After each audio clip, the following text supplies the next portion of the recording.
Hi guys! Welcome to my vlog. Sa video na ito, gagawa ko ng summer beach hut.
Kinokopya ko yung ko live. Dito ko sa notes ko. Kinukuha ko lang to sa YouTube tapos nilalista ko dito para hindi ako lagi bukas sa YouTube. So dito ako sa round 36 na. Hanggat round 40 siya. Kunti na lang. So round 36. 1, 2, 3. 1, 2, 3.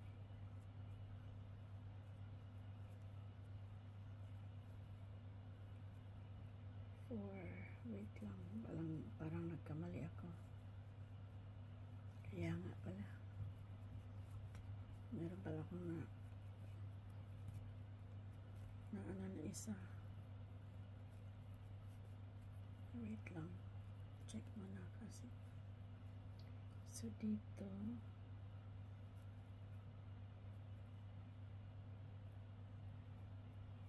tama ba yung ginagawa ko?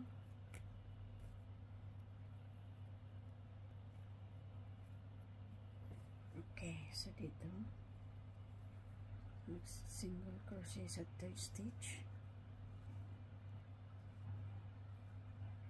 chain 1, tama ba? Chain 1, then sa tabi, mag single crochet, tapos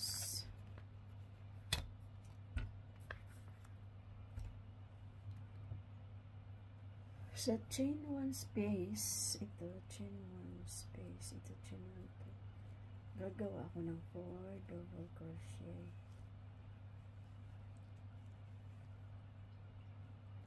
Mabagal kasi yung sinulid ko is jute, yung parang sa sako ga. Tapos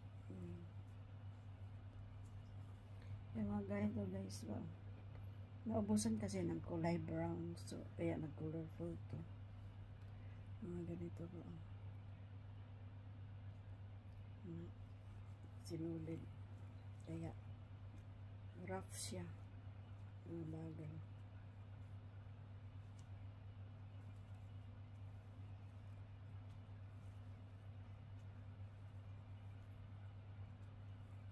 One, two, three.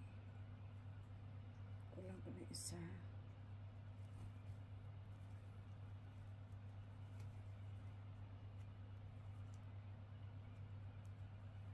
Ang karayom pala na gamit ko is 3mm. Dapat 3.5 wala ako eh. Tapos single crochet dito sa third stage. Tapos chain 1. Single crochet ulit dito sa last stage, sa fourth stage. Tapos mag-double crochet tayo dito sa single crochet. Saglit lang, nahila na yung isang sinulid. Meron kasi akong ginagawa pang isa. Hindi ko pa tapos. Inuna ko na yung sombrero kasi tabi niya. Ano siya, scarf, shell.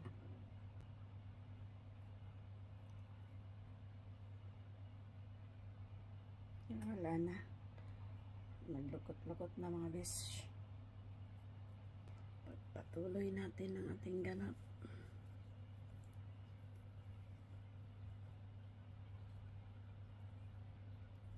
So, gawa na tayo ng 4 double crochet dito sa single crochet. 1,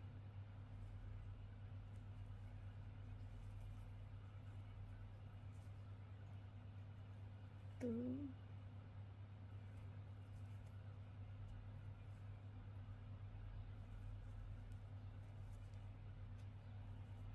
3,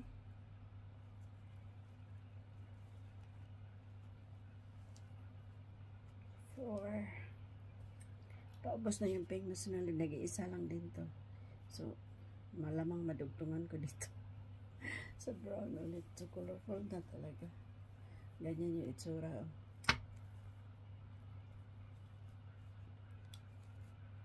Maluwag yung dito pero okay lang. Lalapad pa yan siya dyan pag natapos ko yung, kasi nasa 36 pa lang ako. 37, 38, 39, 40. So, 40. Lalapad pa siya.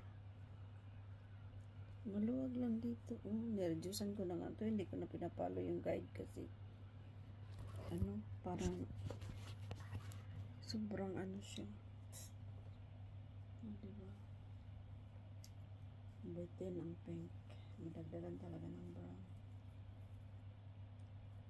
Maluwag yung dito. Dapat na-reducean ko pala yung dito.